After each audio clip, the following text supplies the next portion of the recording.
So just a quick warning, this video is incredibly long. We have timestamps in the comments and we don't blame you if you don't watch the whole thing. Hey everyone, my name is Vicky and this is Bailey the Cavapoo. We hope that you're all doing well and staying safe. So in today's video, we're going to discuss what to expect when you're expecting a Cavapoo puppy. Now, we hope that you find these tips helpful. Bailey's currently 2 years old, but we do remember it very vividly from when we first brought him home. So when you first bring your puppy home, it's a really exciting time, but a lot of people worry about getting it wrong or getting it right and try and strike the balance.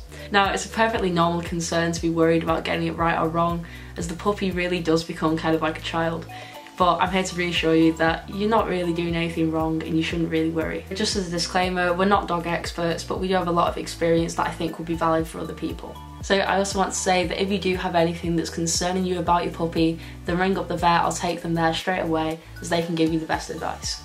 So we're going to kick off the video in chronological order, which begins with prep. So to begin, it's important to find out what brand and what food your puppy eats. So if you can, then contact the breeder and ask them what food they're currently eating and the feeding schedule. You can then go out and buy the puppy food yourself, which you can probably get online or in store. So it's important to note that if you're not happy with the food that the puppies are currently being fed by the breeder, then make sure you still buy a packet of that food, and then you can slowly begin to phase it out with the food that you prefer. It's important that you don't change the puppy's food too suddenly, as the Cavapoo does have quite a sensitive stomach and they are also known to be quite fussy eaters. So luckily for us, Bailey isn't too fussy, but I've known plenty of Cavapoos that are. So alongside the puppy food, you also need to buy at least 2 bowls for the food and for the water. Now, I would recommend these are heavy based bowls or non-spill bowls, because it is quite easy for them to knock over, and Bailey has knocked over some of his own in the past. So other things that you also need is a lead, a pet bed, some puppy pads, some toys and some treats. Along with this, you can also buy some small grooming brushes, which are good to get the puppy used to being brushed regularly, and then it's not too much of a shock when they make the first trip to the groomers. Then another really important thing to buy for a puppy is a collar or a harness. Now, I would really recommend getting a harness for actually walking the puppy, but if you'd prefer a collar just to go around the house so they have the name tag on, then that's completely fine as well. So we use the puppy harness, which is just a soft harness that goes kind of across the chest there, which provides all the support you need and it isn't agitating for the dog. I wouldn't advise you to spend too much money on the first harness, as the puppy will quickly outgrow it, but it's good to own. So another thing that you can also buy is a crate or a playpen, which I would really recommend after having Bailey. We haven't actually crate trained before, but once we got him, I think it is the way forward. So another option is also to look into buying a crate and a playpen, or even both. I think it's a really good option, especially if you go out for school or work during the day, or even if you just go into the supermarket. It's really good to have something where you know that the dog's safe. So in our last video and also on our Instagram stories, we asked people to leave some questions, and one of the questions was the cost of these supplies. Whilst initial searches online might make puppy supplies seem quite expensive, I think you can definitely source everything you need for an affordable price. So we actually bought a lot of Bailey's pet supplies off Amazon. So Bailey's just having a cuddle right now. So if I had to put a number on the cost of pet supplies, I would probably say you need around £100 to set aside, although you can definitely spend more or less when you do this. So now we're going to take a moment to talk about crate training and whether crate training is the right thing for you and your pet. Now, I do have my laptop here just with some key points written down, so I might occasionally take a glance. So as mentioned in other videos, we bought Bailey in the spur of the moment, and we originally didn't have too many puppy supplies at home. So in the very first night, we actually didn't have a crate, and all we did was we got a big cardboard box, probably from Amazon, put it on its side so we could get in and out, and then we just put a blanket over the top and a bit of a bed inside.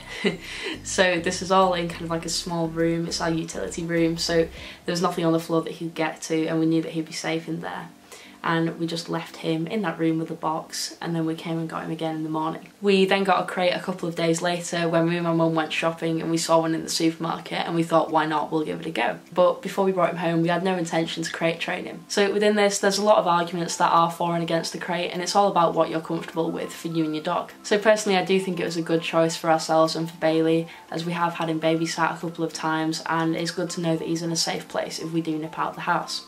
But I completely understand that it's not ideal for everybody. So the key argument in favour of crate training is that it creates a safe and secure environment for the puppy. but to do so it's important that your puppy recognises it as such. So if you do decide to crate train your puppy, then it's important that they create a positive relationship with the crate. So to do this, you can encourage them to go in with toys and treats, and always keep the doors open to make them feel like they're not trapped, and it's something that is a good thing to go inside. With Bailey's crate, we always used to leave the doors open during the day so he could go in and out if he wanted to, and if he did, then we'd always tell him well done and that he's a good boy, which of course he is. However, if you are going to go out for longer, such as to go to work or a longer supermarket trip or even a day trip somewhere else, then I do think it's important to make sure that they have a bigger space than just the crate. So with a playpen, it's basically just an extension of a crate where you know that the puppy has a bigger environment to play in, but you know that they're completely safe. Now we're going to talk about what to expect on the first day that you bring your puppy home. So I'd really recommend that before you bring the puppy home, you need to properly and fully puppy proof your home. So to do this, you have to think about it and look at it through the eyes of a toddler. So you need to look at your house and think, is there anything on this floor or a couple of feet up that could be picked up, chewed or damaged? If the answer is yes, then you need to move it right up straight away, because even though they're really small, they can reach quite high. So when you first bring a puppy home, and even a couple of months into this, they really do try and chew anything that they can get their teeth around. Now that's often because they're curious, and especially what are you looking at? A puppy's point of call to interact with anything which they're curious about is directly with the mouth, which can be quite dangerous for puppies and not ideal for the humans. So another tip within this is to also do the same with your garden, to go outside and think, is there anything that they could pick up, which I wouldn't want them to? And if the answer is yes, then get it out of the way straight away. You should also always check the perimeter of your garden or any outdoor space and make sure that they can't get out of any gaps in the fencing or anything like that, because at the end of the day you just want to make sure that your puppy's secure. So if you're bringing your puppy home during the daytime, it's really important to remember and keep in mind that you've essentially taken a baby away from the mother and the siblings, right? So it can be a really overwhelming experience in the beginning, and you shouldn't be disheartened if the puppy kind of reflects that. So within this, it's really important to try and make sure that the puppy feels as comfortable as possible. And this can be done through a few steps. So one thing that I would really recommend, if the breeder doesn't do it already, is to request for a blanket with the mother's scent on or with the litter mate. And you can do that as well as getting a toy. So with this object with their scent on it, it really creates an anchor in a foreign environment that's really good for the puppy. So this can make them feel more at ease and they can settle in more quickly. So it's also worth noting that when you first bring a puppy home, there's definitely a few ways that it can go. They might be really happy and excited, or they might be quite afraid and timid. Which either way, even though one sounds better than the other, is completely fine and completely normal, and you shouldn't worry, and it absolutely doesn't reflect on you as an owner. We actually got it quite lucky in that Bailey was really happy when we first brought him home, and he did settle quite quickly. So another way that you can encourage them to settle is to make sure that you try and be calming around them, quite soothing, and you make them feel at home. So if you have any young children in the household, it's also important to make sure that they know not to be too loud around the puppy. So it's important to make sure that everybody around the puppy is gentle with them, just like they would be around a newborn baby. On top of this, I'd advise you to play with the puppy and try and get them to be familiar with the sound of your voice as much as possible. Alongside this, they can explore the house and get used to the smells, which will obviously be different to the ones that they're used to at home. Another tip that I'd really recommend on the first day is to play with them as much as possible and to get them used to the sound of your voice. If you know when you bring them home that there's somewhere in particular that you want to place them at night, then I'd also get them familiar to that room as well, just to make it easier for them to settle in later on. So when you first bring them home, you can also put some food down, and I try my best to keep with the same schedule that the breeder used, just to keep the puppy in routine and to bring some normality. We personally brought Bailey home in the evening at around 7 PM, and we found that that actually worked quite well because he spent the day with his sister and his mum, and then he came back to us in the evening. So he was really playful for a couple of hours, and then just before bedtime I do think he ate something, and then we all went to sleep. So this brings us on to what to expect on the puppy's first night. So the first night, I won't lie, you'll probably experience quite a lot of crying. And then there's the dog too. No, I'm really playing. So a lot of people do struggle with the first night, but trust me, it definitely does get better. So Bailey definitely did cry on the first night, and he probably carried on for quite a few afterwards. But don't worry, it does get better, and as you can see now, Bailey's a little angel. So if the puppy is crying during the night, then don't be afraid to get up and take them out to the toilet and things like that, because sometimes they genuinely need it. But at the same time, you don't want to foster a kind of mentality where the puppy will always cry wolf. So sometimes the puppy just genuinely wants your attention, and it's entirely up to you as the owner on how much you want to give or if you want to let the puppy cry.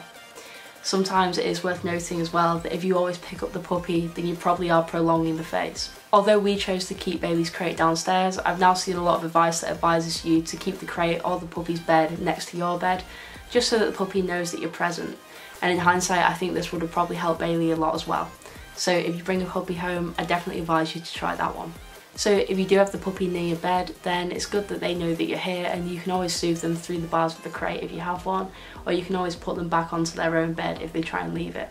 So whatever you choose to do, it's just important that you try and maintain consistency with your pup, which will benefit them and you. Before you go to bed that night, just make sure that the whole family's in agreement of what to do with the puppy, and make sure that the dog doesn't receive any mixed messages. So another thing to expect is some dispute over what to name your puppy. When you know that you're going to get a puppy, obviously everybody in the household starts to think of names straight away. And you might have one in mind, and then when you actually bring the puppy home, you realise that it doesn't really suit it at all, or you think that there could be something better. So when we first brought Bailey home, we actually couldn't decide on a name for a couple of days because there were just too many floating around and everybody had a different opinion. My younger sister Jade quite liked the name Oscar, whilst my dad even thought that we could call him Socks because of his white feet and because he also liked to steal socks, which he continues to do today. And another option which I kind of considered against the name Bailey was Archie because of his red hair. I'd personally recommend that you pick something which suits your dog's personality, and also something that's also quite short and snappy so the dog can quickly remember it. As well as this, I'd also recommend choosing a name that means something nice to you. So as I've said in a different video in our Q&A, we picked Bailey because of the film and dog's purpose, as well as because of his colours. So ultimately you want a nice name, something that's easy to remember for the puppy, and also something that really suits the personality of the dog, which you can only know after spending a bit of time with them. And I think Bailey perfectly suits Bailey.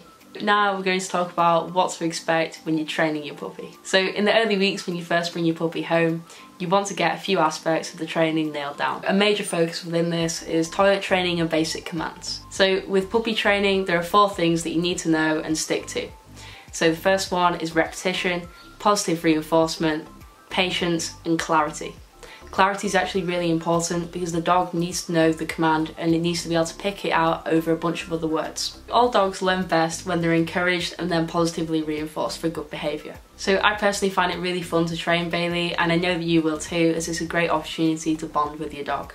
So when we're training Bailey, I always use the same treat, and I absolutely swear by it, that these wag treats, and Bailey absolutely adores them.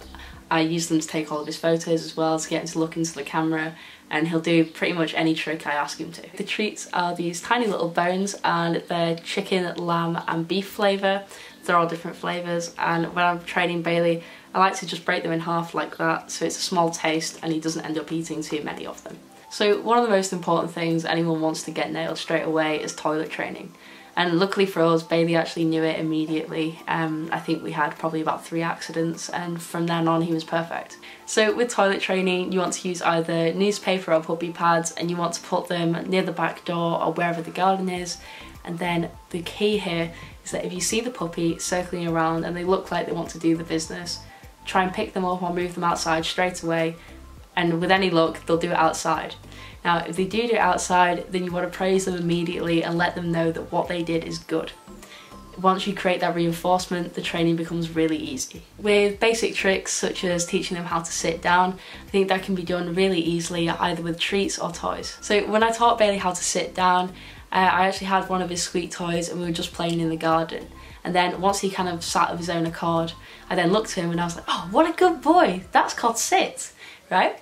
And we did that again and again throughout the day while he did that in the garden. So from that he put 2 and 2 together, that when he sat down, I would say that's called sit, and he would get praise for it. Then within half a day he'd successfully learnt how to sit down, and then we moved on to other tricks. So another request that we had for this video was about teaching a dog how to be used to walking on a lead and how to get them familiar with the harness. So as your puppy gets a little bit older and they've had the rounds of vaccinations, you can start to walk them outside. But for some puppies they don't take to it as easy as others. So one of the top tips is walking the dog around the house and getting them used to it. Before we started taking Bailey on his big boy walks, we'd put his harness on around the house and we'd just walk him around on his lead in the garden. The biggest tip here is to do it little and often so the puppy doesn't get overworked and they start to build a positive experience. If you keep trying to get them to do it and they just don't want to, then that's fine, and leave it there and come back a different day. So when you do start walking them outside, it's also important not to do too much too soon.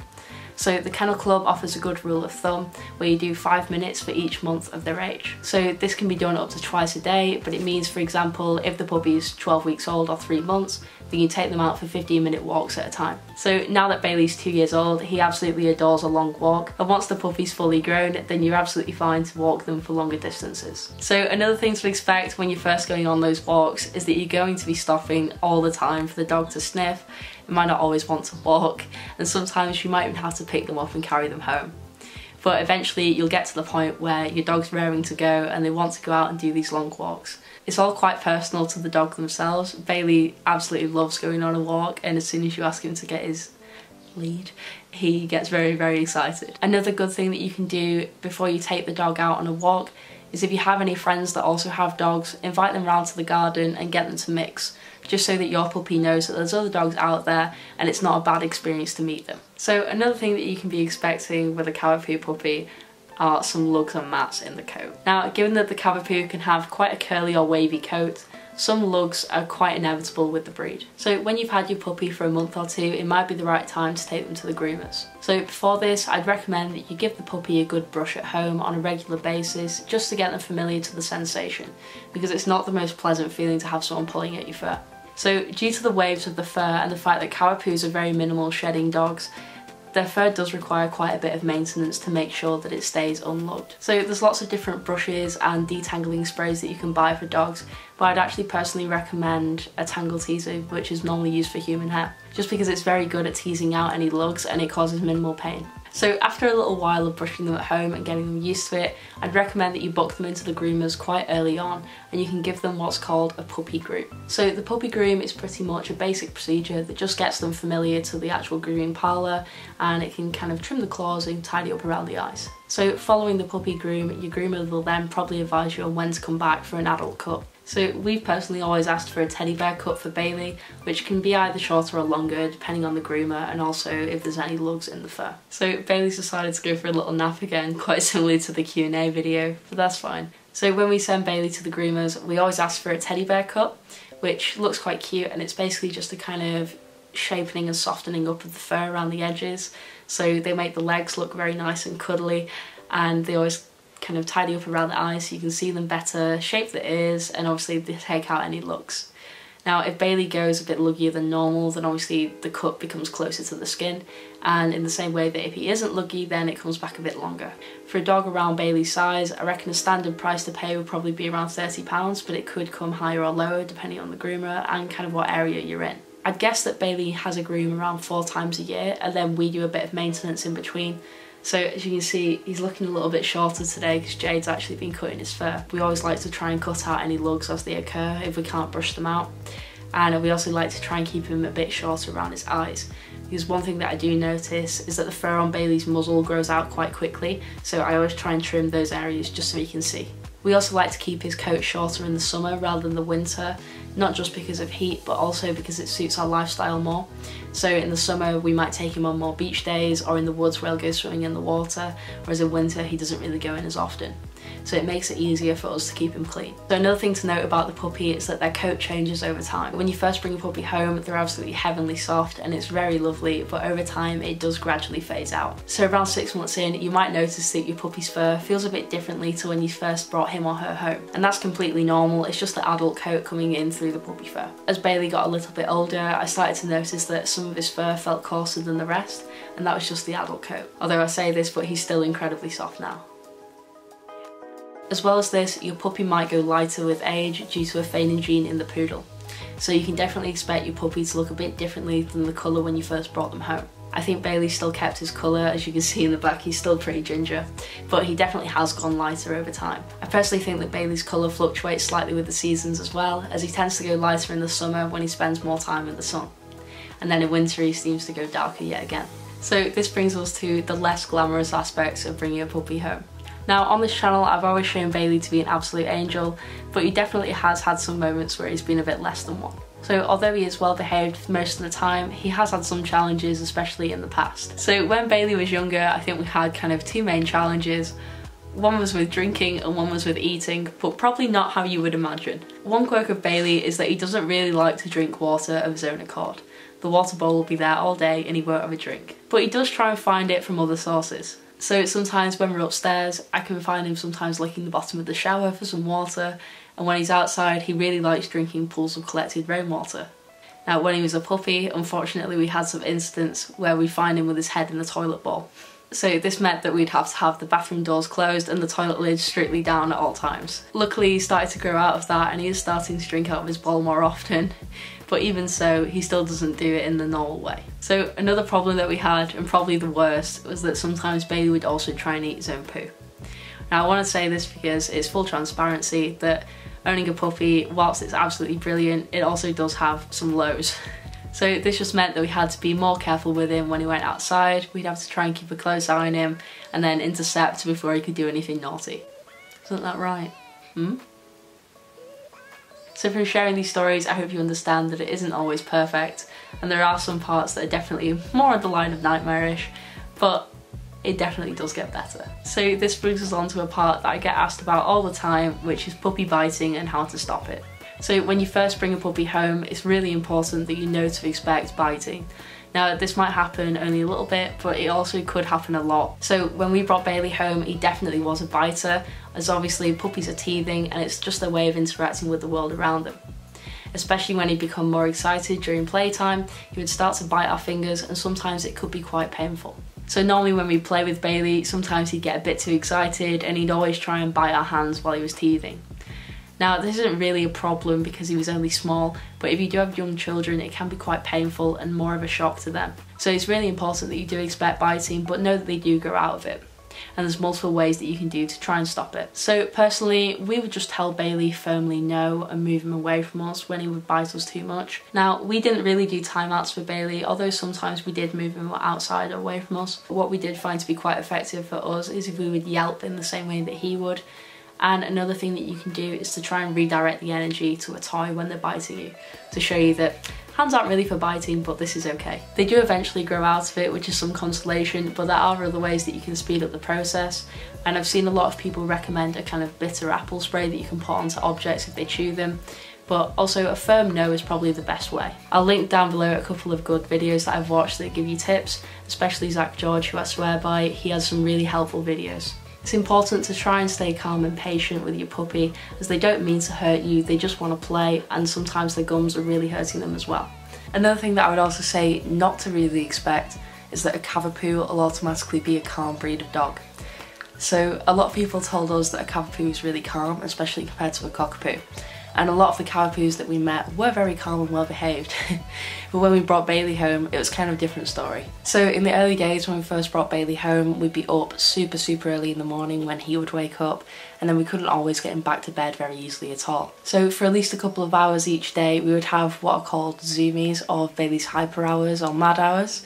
And that's actually very common to the Cavapoo breed. I think the Cockapoos do get it as well. Even to this day, Bailey does still have these hours where he's really active.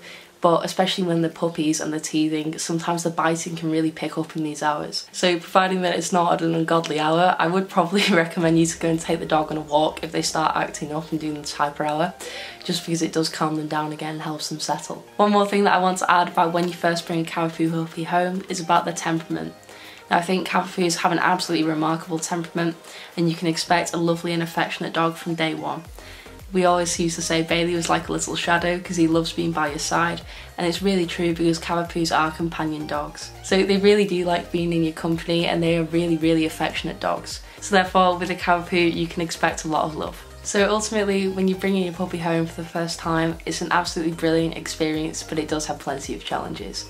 Try not to worry too much about getting it wrong or right and what other people think. So long as your puppy is happy and healthy, that's all that really matters. Hey guys, I hope you enjoyed watching this week's video. I know it was so long, so I salute you if you've made it this far, but we hope that you did enjoy it and found it helpful. If you did, then feel free to leave a like and press subscribe to see more videos of Bailey in the upcoming weeks. We're really close to 2,000 subscribers, and it's so cool that so many of you have joined us so far, and we'd love for it to continue. In the meantime, take care and we'll see you soon.